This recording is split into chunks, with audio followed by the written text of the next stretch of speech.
Surtout qu'on peut faire une remarque au gouvernement algérien, c'est qu'avant qu'il nous donne des leçons, qu'il protège son propre peuple, qu'il commence à mettre fin à la corruption. Et y compris le peuple kabyle, si je peux me permettre.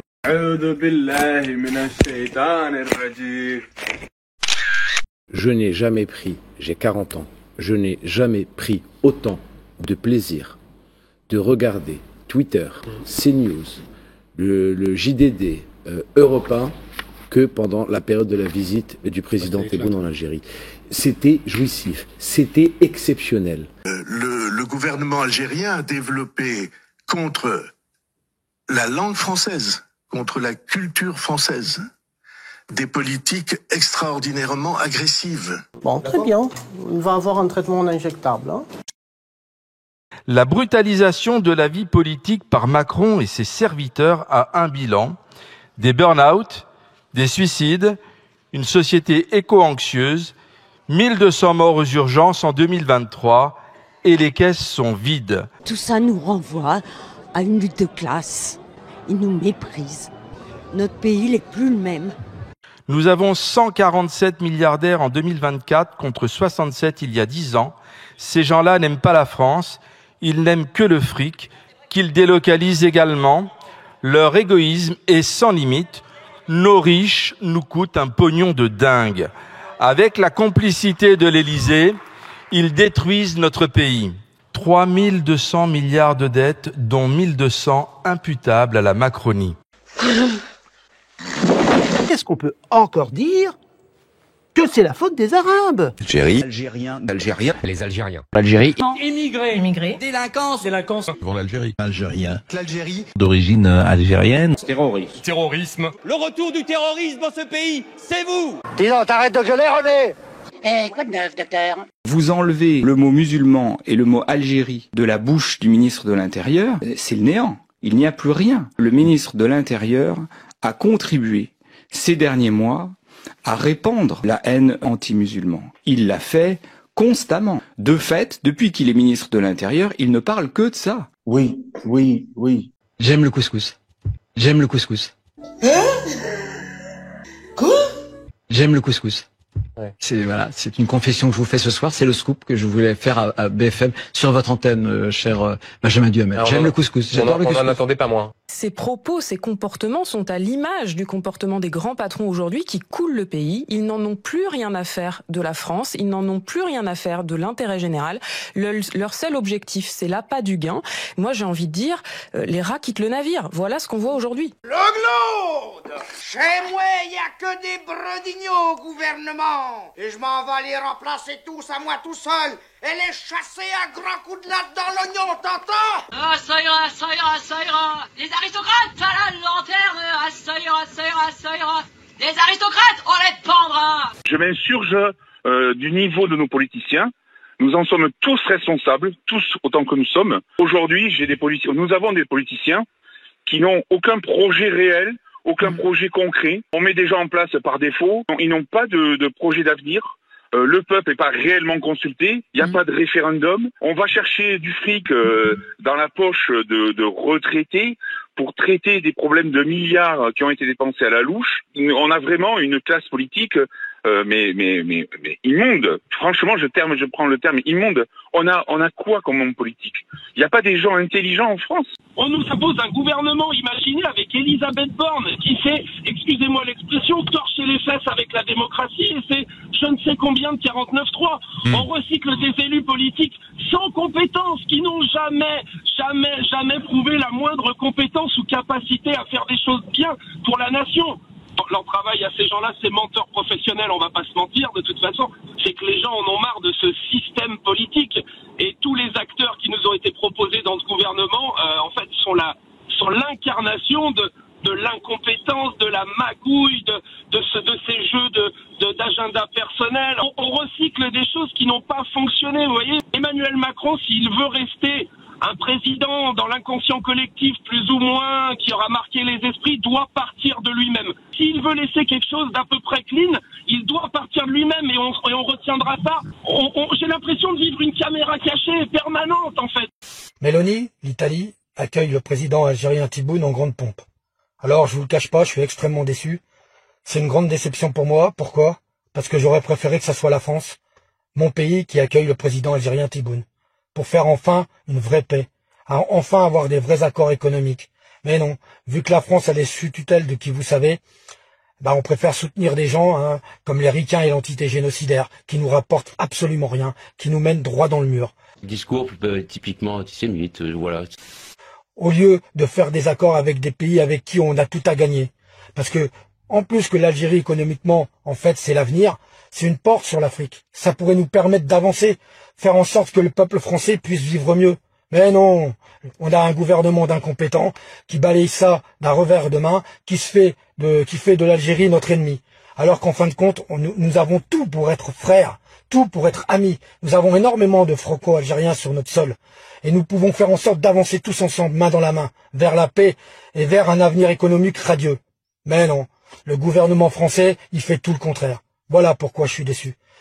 Moi, je vous le dis à tous mes amis algériens, Méhana, et tous ceux que je peux suivre et tous ceux qui me connaissent, à mon frère Djilali, j'aurais préféré vraiment que ce soit la France qui ait des accords économiques et de paix et qui avance ensemble avec l'Algérie. Bon allez, ça suffit. Papier, carte de séjour. On vient symboliquement et pacifiquement dénoncer et justement donner une idée au gouvernement, une bonne idée, voilà. Vous cherchez de l'argent pour financer les retraites, prenez-les dans les poches des milliardaires, à commencer par Bernard Arnault. Pas ça! Pas ça! Supprimer l'ISF, c'est la réforme voulue par Emmanuel Macron. Je suis pour le rétablissement de l'ISF parce que c'est une question de justice sociale, de justice fiscale. Et déjà, dans le premier temps, il faut qu'ils rétablissent l'ISF. Que les riches payent leurs impôts. Pas ça!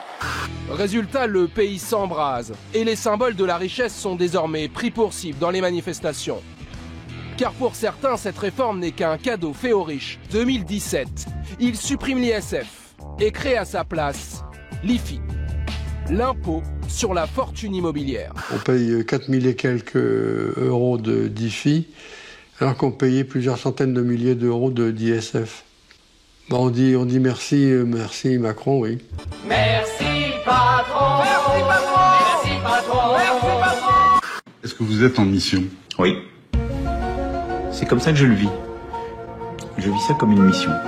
Il y a une dimension de spiritualité. Il y en a une. Et en tout cas, la conviction qu'il existe une transcendance. Quelque chose qui dépasse. Qui vous dépasse. Qui vous a précédé et qui restera.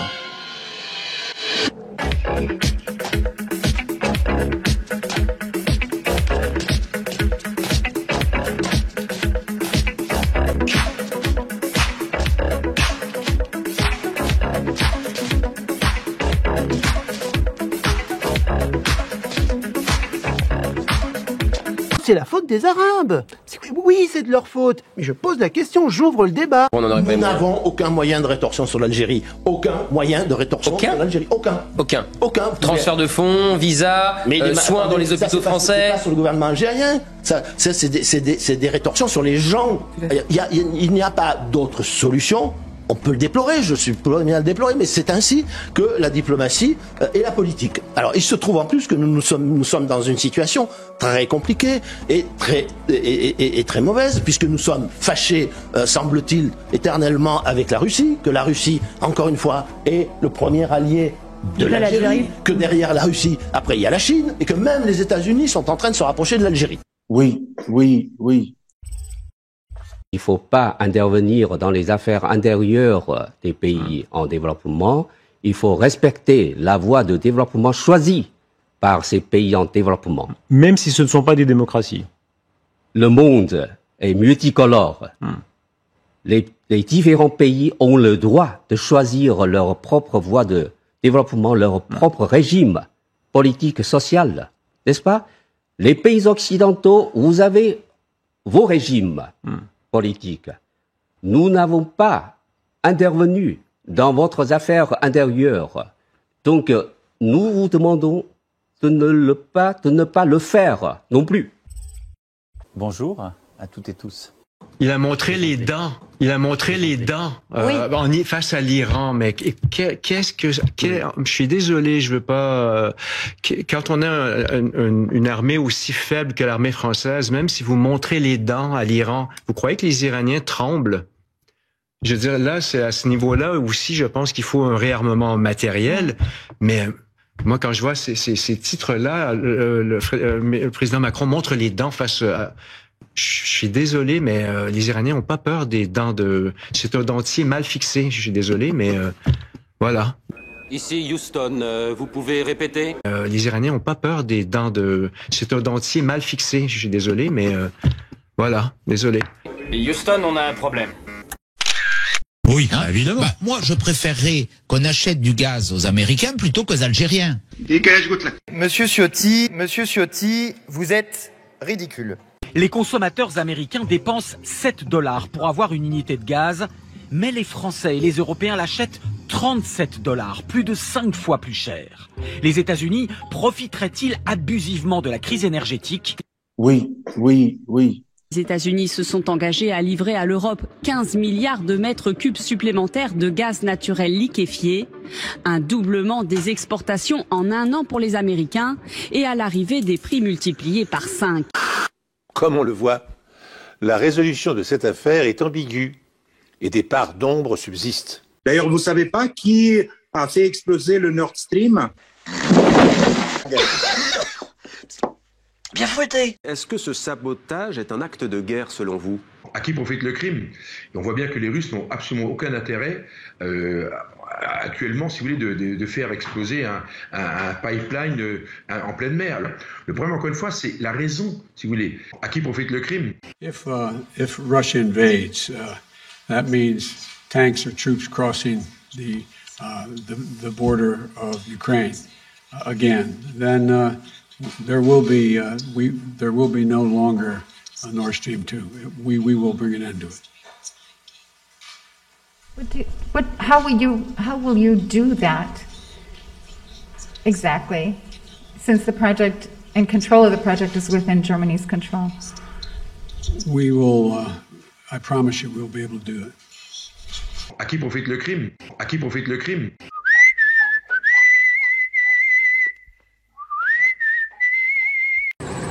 C'est le gazoduc de la discorde, un immense chantier de plus de 9 milliards d'euros. Son nom, Nord Stream 2.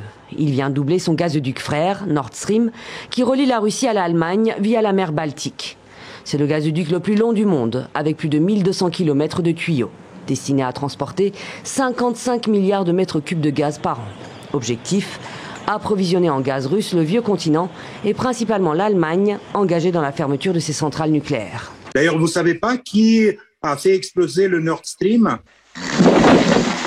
Piloté par le géant du gaz russe Gazprom, le projet a été validé par Berlin. Mais son tracé suscite de vives critiques, notamment dans plusieurs pays européens, dont les pays baltes, la Pologne, l'Ukraine et son puissant allié les États-Unis.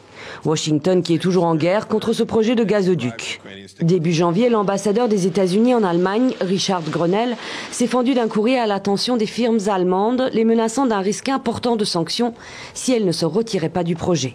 Ce qui lui a valu une remarque à mots couverts du président allemand. Dans un ordre commercial équitable et ouvert, le succès économique n'arrive pas aux dépens des autres. En attendant d'éventuelles sanctions américaines, les premiers tronçons du gazoduc reposent déjà en mer pour une inauguration programmée fin 2019.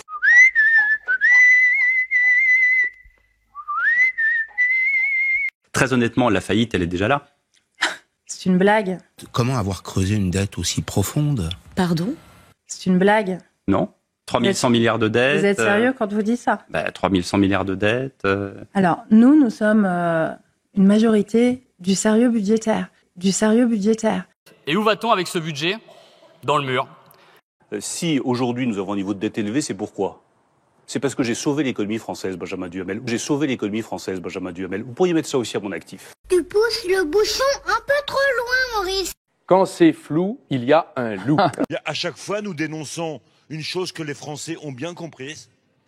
Vous êtes du côté de ceux qui ont le pognon et vous avez décidé de faire payer les pauvres parce qu'ils sont les plus nombreux.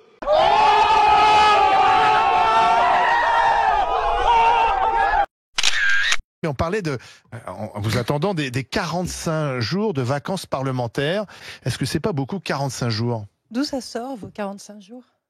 C'est pas vrai? Je sais pas, je vous demande.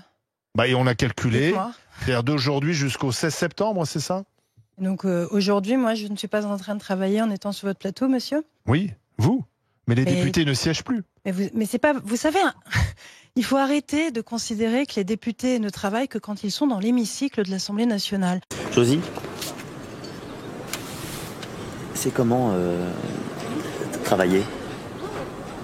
Parce que je connais le mot, mais j'ai un copain qui fait ça, mais je ne sais pas comment... Entre les temps de session où nous ne siégeons pas dans l'hémicycle, nous sommes sur le terrain, nous avons des permanences. Donc ce ne sont pas des vacances. C'est un mauvais mot parce que ce ne sont pas des vacances parlementaires. Faux! C'est faux. Totalement faux! Pas du tout ça! Non! J'ai envie de te dire menteur! Menteur! Moi, j'ai des députés qui sont élus dans des circonscriptions très balnéaires. Et eux, ils seront au boulot tout l'été. Donc, en fait, il y a un truc, moi, qui m'énerve. Et c'est... Le député de Paris, en revanche, il n'y a plus personne à Paris. Mais il bosse aussi, mais il faut arrêter. Ils sont en campagne. Vous savez, le bashing des élus... Non, c'est pas un bashing. Ça suffit. Si, parce que les élus ne font rien. Ils sont en vacances tout l'été. Ils sont jamais sur le terrain. Ils sont pas dans les séances publiques. Ça veut quand même. Après, vous pouvez continuer. Notre démocratie, elle nous appartient à tous. Si vous ne voulez plus avoir d'élus, continuez comme ça. Vous n'aurez plus personne pour vous présenter. Plus je vous vois, plus je comprends pourquoi les Français ne peuvent plus vous blairer. J'ai une solution pour vous. J'ai une solution pour eux. C'est simple.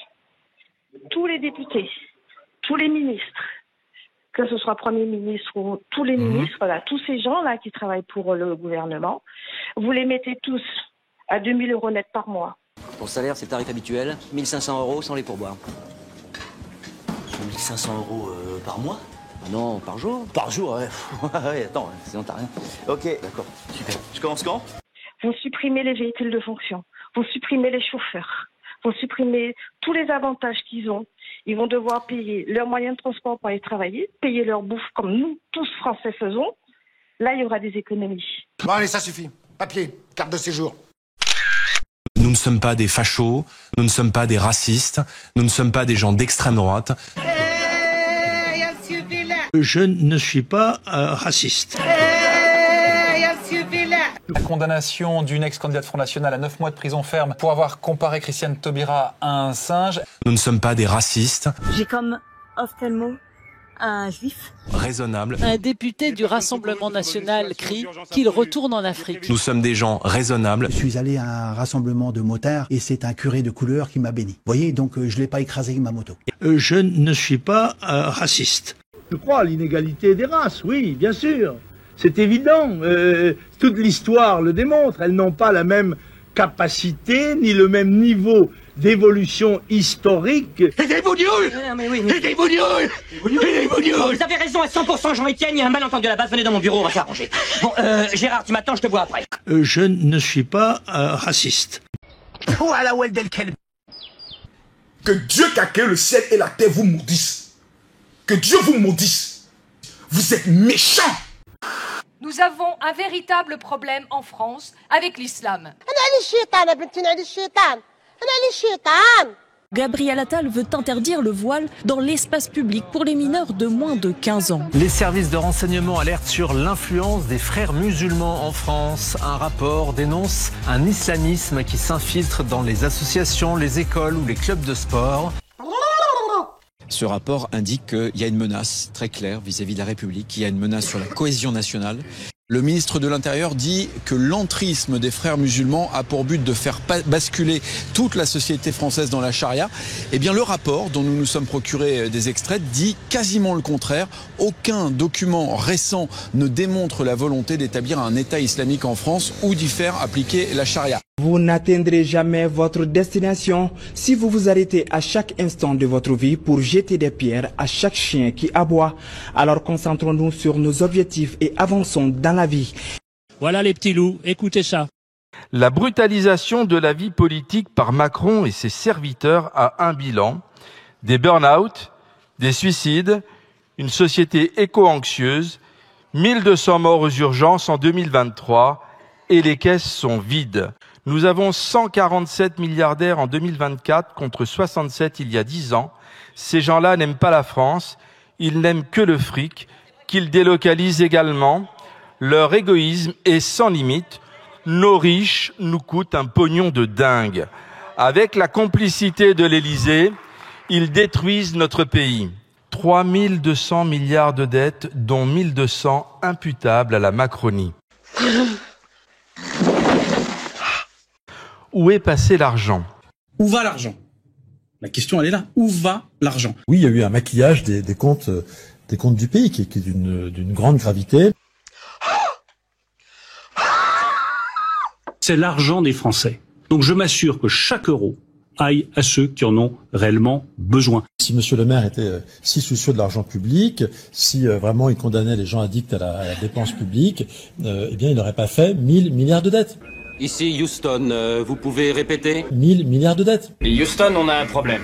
Il s'appelle Bruno Le Maire. Vous parliez de Bruno Le Maire tout à l'heure. Je vois qu'il est maintenant réfugié à Lausanne, mais il devrait y avoir un mandat d'arrêt contre lui. Ah carrément, Yann Brossat, c'est ce que vous dites? Un mandat d'arrêt contre Bruno Le Maire? Il a été ministre de l'économie pendant 7 ans. Il a une fois de plus multiplié les cadeaux au profit des plus riches. La moitié de l'augmentation de l'endettement est liée à la baisse de la fiscalité sur les très grosses entreprises et sur les plus riches. Et c'est Bruno Le Maire qui est le responsable, vous dites, mais monsieur bien sûr qu'il est responsable. Il est responsable comme l'ensemble de ceux qui l'ont soutenu. Et c'est la vérité.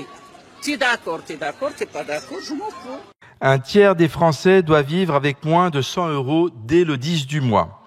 Des restrictions se font sur les loisirs, les biens de consommation, la nourriture et la santé. Ils doivent arbitrer par exemple entre la facture d'électricité et la facture de cantine. En France, 7e puissance mondiale. Combien? 7e puissance mondiale. 2 millions de retraités vivent sous le seuil de pauvreté. Le taux de pauvreté atteint 15% de la population. Des étudiants font la queue à l'aide alimentaire. C'est 9 millions de personnes. Une honte. C'est donc une consommation de survie pour ces gens qui ne sont rien, dixit Macron. Par rapport à l'inflation, les salaires baissent, la consommation se réduit, les carnets de commandes se vident, les investissements sont reportés. Pire, une maman étant à l'euro près va se restreindre pour nourrir son enfant, tomber malade et fuir le médecin car le reste à charge d'une visite à 30 €, c'est une semaine de cantine. Elle finira en bout de course aux urgences qui, déjà saturées, risquent d'avoir une morte de plus sur un brancard. Monsieur le ministre, par vos choix budgétaires, à la détresse, vous ajoutez la souffrance. Vos ballons d'essai mettent déjà le feu aux poudres, vous êtes obligé de faire machine arrière alors que le budget n'est même pas encore en discussion. La brutalisation de la vie politique par Macron et ses serviteurs a un bilan, des burn-out, des suicides, une société éco-anxieuse, 1200 morts aux urgences en 2023 et les caisses sont vides. Rien ne va dans cette affaire, je vous le dis sincèrement, mais on est dans un monde qui est totalement absurde parce qu'on est aujourd'hui en train de demander aux gens qui nous ont mis dans la situation dans laquelle on est de résoudre les difficultés auxquelles on est confronté. C'est-à-dire que ce sont au fond les pyromanes auxquels on demande d'être pompiers. Ça ne peut pas fonctionner. En l'occurrence, on parlait de Bruno Le Maire, on parlait des macronistes. C'est eux qui nous ont mis dans cette situation. Vous disiez, monsieur Izard, il y a eu de l'instabilité politique. Qui a décidé de dissoudre? C'est le président de la République. Vous disiez, on a eu moins de... J'en termine, je vous ai pas interrompu. Pardon, vous disiez, il y a eu moins de rentrées de TVA parce qu'il y a eu moins de consommation. Pourquoi il y a moins de consommation? Pourquoi est-ce que les Français ne consomment pas? Parce que, par exemple, vous avez toujours refusé d'indexer les salaires sur l'inflation et qu'on a de plus en plus de Français qui n'arrivent pas à boucler les fins de mois. Et effectivement, quand on n'arrive pas à boucler ces fins de mois, on fait des économies et on consomme moins. Et c'est exactement la situation dans laquelle nous sommes. Et le problème, c'est qu'aujourd'hui, c'est aux Français qu'on demande de payer la facture d'une politique économique désastreuse. Tout le monde sait bien que dans cette affaire, je n'ai rien à me reprocher. Un dangereux criminel, sans domicile fixe, a été arrêté hier après-midi au rayon fromage du centre Édouard Leclerc de Nanterre. Les forces de l'ordre auraient retrouvé sur lui plus de 6,50 € de marchandises. Il a été arrêté, traduit devant le tribunal correctionnel de Nanterre, où il a été condamné à une peine bien méritée de 6 mois de prison ferme. Un juge, plutôt clément, qui n'a pas suivi le réquisitoire du procureur, qui demandait une peine de 6 mois ferme et sans coup de fouet sur la place publique. alors que dans le même tribunal, l'ex-premier ministre Michel Alliot-Marie a été condamné pour prise illégale d'intérêt, à 6 mois de prison avec sursis, avec un bon d'achat chez Sephora. Elle était accusée d'avoir subventionné l'association de son petit papa, alors qu'elle était adjointe au maire de Saint-Jean-de-Luz. Ses avocats, qui crient au scandale, ont immédiatement annoncé qu'ils allaient faire appel, et qu'ils étaient en total désaccord avec cette décision. Alors ça, c'est injuste. C'est vraiment trop injuste. Nous ne sommes pas des fachos. Cette candidate RN dans le Calvados, arborant un costume SS. Nous ne sommes pas des racistes. La suppléante de Pierre Gentillet pose, elle, fièrement avec des skinheads et des t-shirts suprémacistes floqués, fierté blanche. Nous ne sommes pas des gens d'extrême droite. Le Conseil d'État a statué. Le Rassemblement national est d'extrême droite. Nous sommes des gens raisonnables. 2 des 15 élus du Rassemblement national mis en cause pour avoir fait partie de ce groupe Facebook. Sur cette page, des montages et messages à caractère raciste. Retourne dans ton cocotier. Même mon chien se comporte mieux. Ils sont vraiment nuisibles, ces noirs. Nous ne sommes pas des fachos. Dans ce groupe Facebook où il y a 11 500 membres, où il y a des propos non seulement racistes, mais également homophobes, qui parlent de Macron comme, je cite, d'un petit PD, d'un petit PD.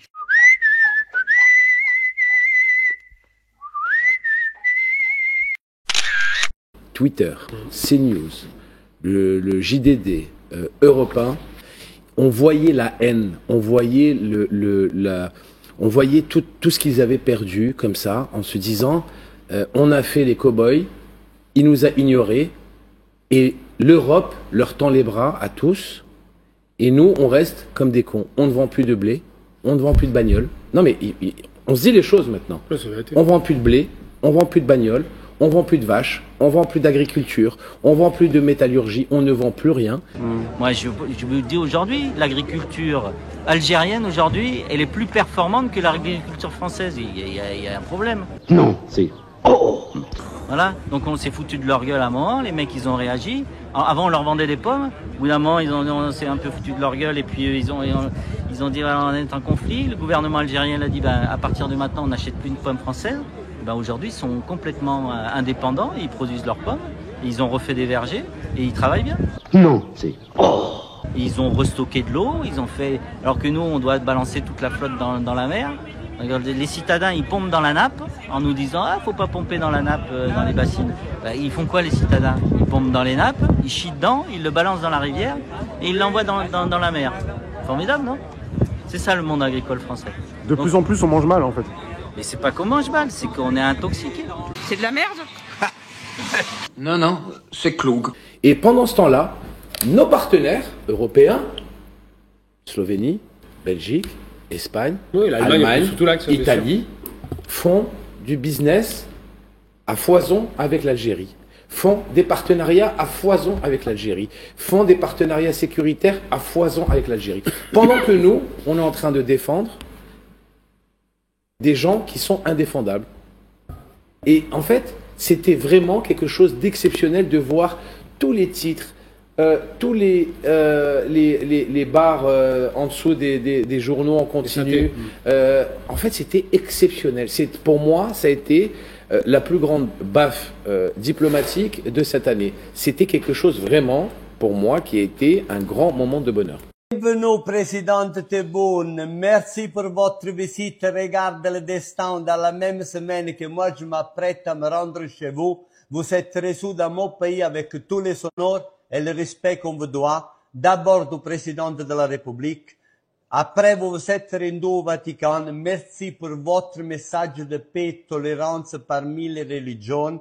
L'année prochaine, le pape pense de venir chez vous. Le pape, c'est un saint augustinien, d'un saint Augustin, né et vécu en Algérie. Je vais avoir l'honneur de visiter la basilique de Saint-Augustin à Annaba, un signe de respect. Avec cette visite, vous avez fait beaucoup de jaloux en Europe, mais ça ne regarde pas.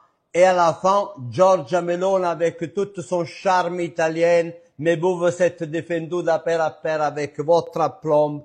Joli bouquet de fleurs, rappelez-vous, frère un jour, frère pour toujours.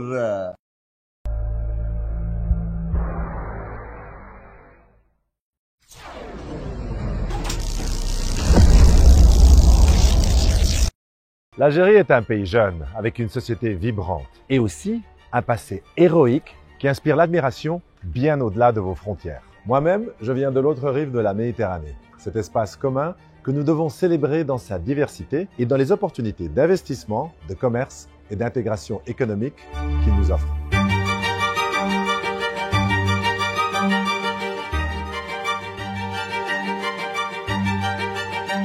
J'ai vraiment hâte de visiter votre pays, de découvrir ses traditions et de m'imprégner de ses lieux emblématiques. Assalamu alaikum.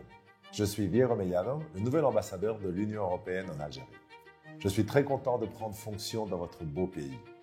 Ma mission est de renforcer les liens déjà intenses entre l'Algérie et l'Europe. L'Union européenne est un ensemble de 27 États souverains. Et c'est aussi en tant qu'Union que nous collaborons avec l'Algérie. Je m'engage à travailler pour que cette relation soit un modèle de coopération.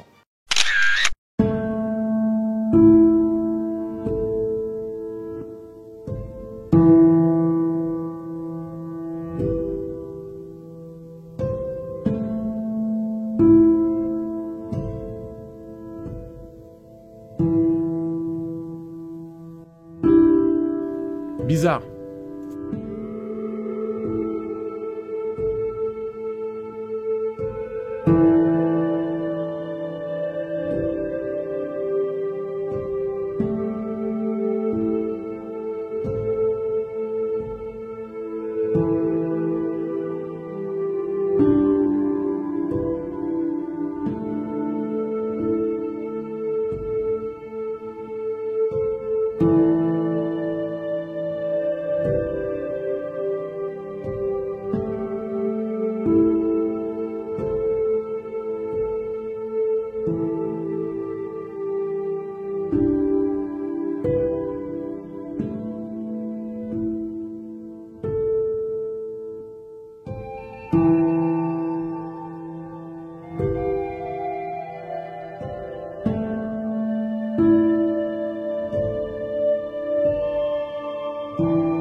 L'Algérie est très grande. C'est nous qui sommes petits. Non, c'est à nous de devenir assez grands pour être au niveau de l'Algérie. Je le dis du fond du cœur. Très sincèrement, si le seul problème de la France, c'est ce genre de réaction, je pense que la France survivra au jugement algérien, au jugement polonais ou au jugement de l'ONU. Je dis quand, hein? Je dis quand, hein? Oui, puis je viens d'un combat judiciaire, un combat médiatique.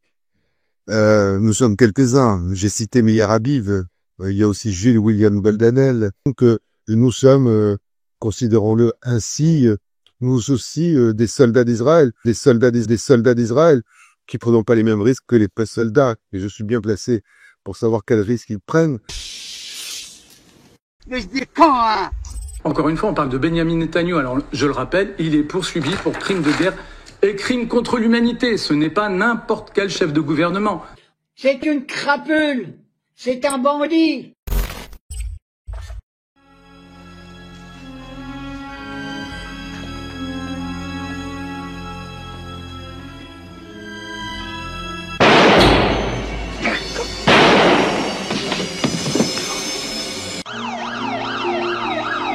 Dégagez, s'il vous plaît. Comment va-t-il? Je voudrais pouvoir être plus rassurant, mais nous l'avons admis au service de réanimation. Monsieur, il faut que vous nous répondiez. Qui a tiré sur vous, monsieur Ewing?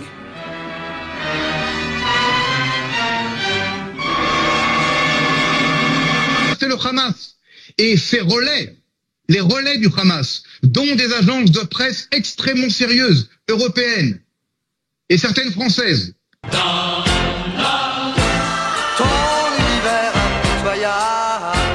Le Hamas, est-ce que vous le condamnez? Vous condamnez le Hamas? Le Hamas.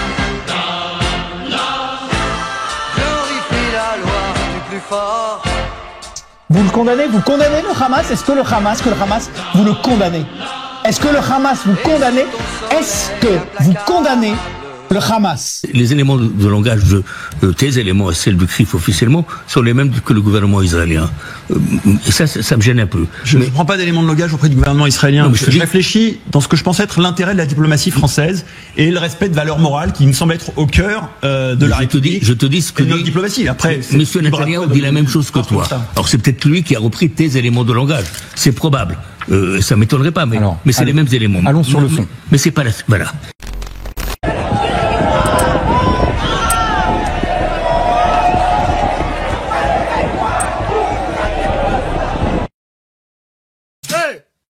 Tu regardes mes vidéos? Ouais, je regarde tes vidéos, Et ouais. tu kiffes? Même pas tu t'abonnes? Allez, mets un pouce et abonne-toi. Allez, clique, mec.